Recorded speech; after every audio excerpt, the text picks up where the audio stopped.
distrust, and desperate need for answers warring within her. The thought of walking away without knowing the truth was unbearable. Imani's instincts screamed at her to yank her hand free, to turn and walk away from this gilded cage and the deceptive man who held her captive within it. But Silas's grave expression, the raw urgency in his eyes, rooted her in place. And then there was Zuri, watching, always watching. A reluctant sigh escaped her lips. "Fine," she whispered, the word tasting like ash. "But this better be good, Silas. This better be a damn good explanation." His grip relaxed slightly. A silent acknowledgement of her reluctant agreement, and a faint flicker of relief crossed his face. She knew, with a heavy certainty, that she was stepping onto a path far more dangerous than any social faux pas. As Silas subtly guided her towards the grand entrance of the ballroom, their clasped hands now a deliberate display of false intimacy, Imani felt a profound sense of unease settle over her. Her impulsive agreement to play along, to step into this charade, suddenly felt less like a momentary lapse and more like a fated decision. She glanced around at the opulent surroundings, the glittering chandeliers, the wealthy guests, and knew, with a chilling certainty, that her life was irrevocably altered. Silas Thorne had recognized her name, not for who she was in this moment, but for a reason she couldn't yet fathom, a reason inextricably linked to David. And that connection, whatever it was, vibrated with an undercurrent of danger. The grand ballroom of the Westbrook estate was a spectacle of wealth and privilege, a glittering expanse that swallowed Dr. Imani Reed whole. Crystal chandeliers, each a small galaxy of light, hung above white-draped tables adorned with towering floral arrangements. The air hummed with the murmur of polite conversation and the soft swell of an orchestra, a soundtrack to opulence. Silas Thorne, with a confident ease that was utterly alien to her, guided her through the throng. Imani felt every curious glance, every subtle assessment, from the impeccably dressed guests. She was acutely aware of her own simple, elegant dress, a carefully chosen shield against the overwhelming display, and the public nature of the charade she was now part of. Silas's hand settled lightly on the small of Imani's back, a warm, steady presence that both grounded and unnerved her. It was a gesture of casual intimacy, perfectly calibrated for public consumption, yet it sent a subtle tremor through her. He leaned close, his voice a low rumble against her ear. "Table 14. Front and center, of course." Imani managed a tight smile, the irony not lost on her. She was a reluctant participant in their performance, but Silas was a seasoned conductor. He steered her through the labyrinth of tables, his touch a constant reminder of their fabricated connection. As they neared their table, Imani's thoughts predictably drifted to Zuri. "Is there a way for me to find Zuri?" she whispered, her maternal instincts momentarily overriding the social discomfort. "The bridal party should be joining us soon." Silas glanced at his watch, a flicker of a knowing smile playing on his lips. "They'll be taking photos for another 20 minutes or so," he replied calmly, his knowledge of the wedding schedule unsettlingly precise. It lent an unexpected air of plausibility to his earlier, canceled date story, a small detail that chipped away at her ingrained suspicion. Table 14 was exactly as Imani expected, a nexus of Thorne family power. Senator Alistair Thorne and Genevieve Thorne were already seated, their posture radiating an almost regal entitlement. Senator Alistair's eyes, bright and calculating, lit up with what he clearly intended as delighted surprise. "Silas, my boy, and you brought a guest," he boomed, rising to offer a handshake. Genevieve, however, offered Imani a smile that didn't quite reach her eyes, a thin, assessing line that swept over Imani from head to toe. It was a look Imani knew well, the thinly veiled classist curiosity that spoke volumes without a single word. Genevieve's voice, cultured and smooth, cut through the pleasantries like a finely honed blade. "We weren't aware you were bringing a guest, Silas," she purred, her gaze still fixed on Imani, as if searching for an invisible price tag. The statement was not a question, but a subtle accusation, a clear microaggression suggesting Imani hadn't earned her place here. Imani felt a familiar prickle of heat rise in her cheeks, a defensive reflex she fought to suppress. Her internal resolve, however, hardened. She might be out of her depth in this world, but she wouldn't allow herself to be diminished. Silas, ever the smooth operator, didn't miss a beat. His arm, still resting at Imani's back, tightened almost imperceptibly, a silent reassurance. "A last-minute arrangement, Aunt Genevieve," he explained, his charm a potent shield. "This is Dr. Imani Reed. She's a college friend of Jennifer's, and her daughter is one of the bridesmaids." Imani offered a polite nod, a small, practiced smile on her lips. Genevieve's eyes, though, remained narrowed, a flicker of suspicion still dancing within their depths. Silas's explanation was plausible enough, but it clearly didn't entirely satisfy her. No sooner had they settled than another woman at the table, her face a map of carefully preserved youth, leaned forward, her voice a stage whisper. "Oh, how delightful! And how do you two know each other, dear?" she asked, her gaze darting between Imani and Silas with an almost predatory curiosity. The question, though seemingly innocuous, was a direct probe, a social interrogation designed to uncover any cracks in their hastily constructed facade. Imani felt a familiar wave of discomfort. She was a doctor, a professional, not a socialite navigating a minefield of gossip. Before Imani could formulate a suitably vague response, Silas's hand settled lightly on her shoulder, his touch both casual and possessive. He offered the woman a charming, easy smile. "We met through mutual friends," he said, his gaze lingering on Imani for a beat longer than necessary. "And we've been seeing each other for a few weeks now."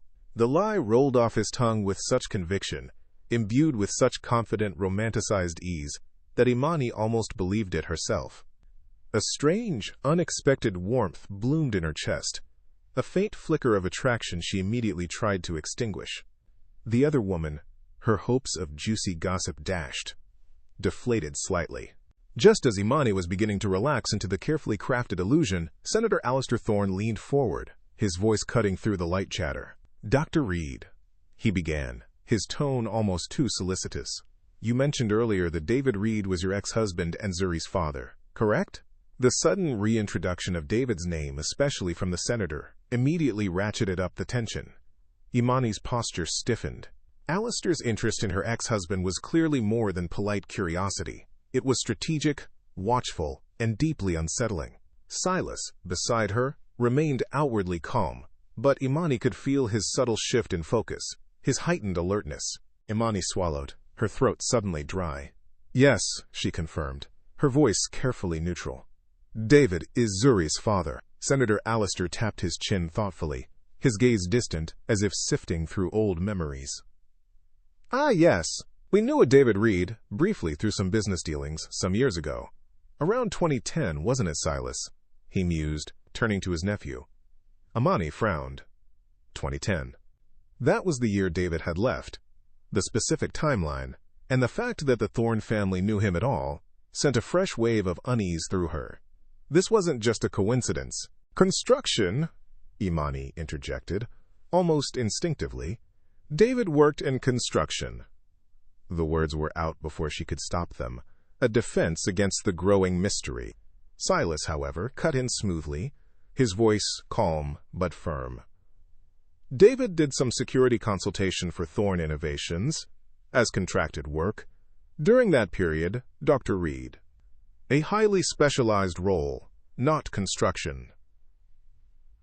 The world tilted. Imani's jaw dropped, a small, involuntary gasp escaping her lips. Corporate security? High-level clearance? Everything she thought she knew about David, about their past, was a carefully constructed lie. Silas's calm gaze met hers, a silent apology mixed with a warning to maintain their composure. Senator Alistair, meanwhile, offered a subtle, almost imperceptible smirk. A server arrived, offering champagne, a welcome distraction from the sudden, profound revelation. Silas handed Imani a flute, their fingers brushing. Even through the thin glass, she could feel the tension in his grip, a stark contrast to his outwardly relaxed demeanor. Genevieve, seizing the opportunity to regain control of the conversation, raised her glass. "To the happy couple," she announced, her voice tinkling. Imani forced a smile, clinking her glass with Silas's. The bubbles tickled her nose, but her mind raced. The connection between the Thorne family and David was clearly far more serious than she could have ever imagined. As everyone clinked glasses and took their first sips of champagne, Imani caught Silas watching her carefully, his intense gaze probing for her reaction. In that moment, a chilling realization settled over her. This wasn't about a casual business acquaintance at all. This was about something vast, something dangerous, and she, through David, was intricately caught in its web. A cold knot formed in her stomach. Her initial agreement to this fake date, born of social pressure and a desire to avoid pity, had irrevocably pulled her into something far more sinister. The next segment of the reception was a blur of polite small talk and thinly veiled interrogations. Imani, still reeling from Silas's revelation, offered vague, non-committal answers about her relationship with him. She spoke of busy schedules and chance encounters, carefully avoiding any specifics. Silas, for his part, was a master of deflection, expertly parrying probing questions about their supposed romance with charm and humor. He moved the conversation effortlessly, never allowing any one question to linger too long. It was an exhausting performance, a charade that felt increasingly precarious. Throughout the relentless small talk, Imani remained acutely aware of Silas beside her. The scent of his cologne, a subtle blend of sandalwood and citrus, was a constant presence. His arm, draped casually over the back of her chair, occasionally brushed her hair, sending a surprising shiver down her spine. The occasional, accidental brush of his thigh against hers under the table was a jolt, a flicker of genuine desire amidst the deception. Despite her growing suspicion, despite the danger, a reluctant, undeniable attraction was beginning to bloom, complicating everything. It was a dangerous distraction, a warmth she couldn't afford to feel. A sudden hush fell over the ballroom as the MC's voice boomed, announcing the entrance of the bridal party. Imani's head snapped up, her eyes scanning the entrance. There she was. Zuri, carefully composed, walked alongside a teenage boy, her junior bridesmaid dress a soft, ethereal blue. Despite her practiced composure, a spark of excitement danced in Zuri's eyes, a youthful joy that momentarily eclipsed Imani's anxieties. A surge of maternal pride, fierce and protective, swelled in Imani's chest. As Zuri walked past their table, her gaze, sharp and perceptive, locked onto her mother. Her eyebrows rose slightly, a silent question passing between them. Then, a small, curious smile played on Zuri's lips, acknowledging the unusual sight of her mother seated at the Thorne family table, with Silas's hand still resting on her shoulder. Imani felt a blush creep up her neck, a wave of self-consciousness washing over her. Zuri saw everything, and Imani knew she would have questions. Just as Imani was about to offer Zuri a reassuring smile, Genevieve Thorne's voice, now closer and laced with saccharine sweetness, broke her concentration. "Oh, Zuri looks absolutely lovely, Imani," she cooed, her gaze sweeping over Zuri's retreating figure. "Those eyes are certainly yours." Then, her tone shifted, becoming lower, more insidious. "But her coloring, it reminds me of someone else, entirely." Genevieve's eyes drifted meaningfully to Senator Allister, a cold, knowing smile spreading across her face. The implication hung in the air, chilling and utterly monstrous. A racist insinuation about Zuri's paternity, a vile suggestion that David might not have been Zuri's father, and that Senator Allister could be. Imani's blood ran cold. Outrage flared within her, hot and immediate. This wasn't a microaggression. This was a direct, deeply personal attack, aimed at demeaning her and questioning her daughter's very existence. Silas, his face suddenly tight with controlled anger, didn't hesitate. He abruptly pushed his chair back, the scrape echoing slightly in the momentarily quieter ballroom. "Dr. Reed," he said, his voice even but with an unmistakable edge. "Would you care to dance?" He extended a hand, his gaze meeting hers with an intensity that promised both protection and an escape.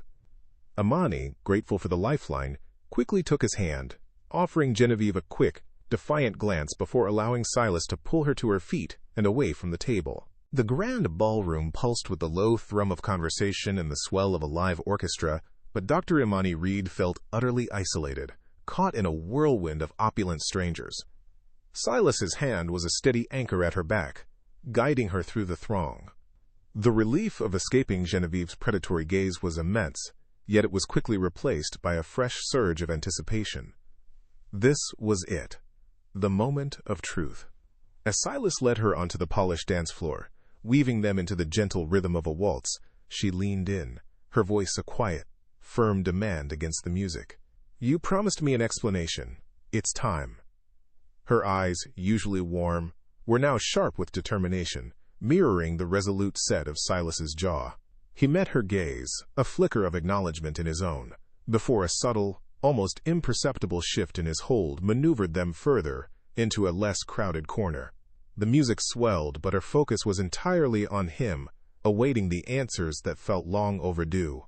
Silas tightened his grip, pulling her a fraction closer, the scent of his cologne enveloping her. "I did," he affirmed, his voice low, his eyes intent. "And I will. But first, I need you to tell me something."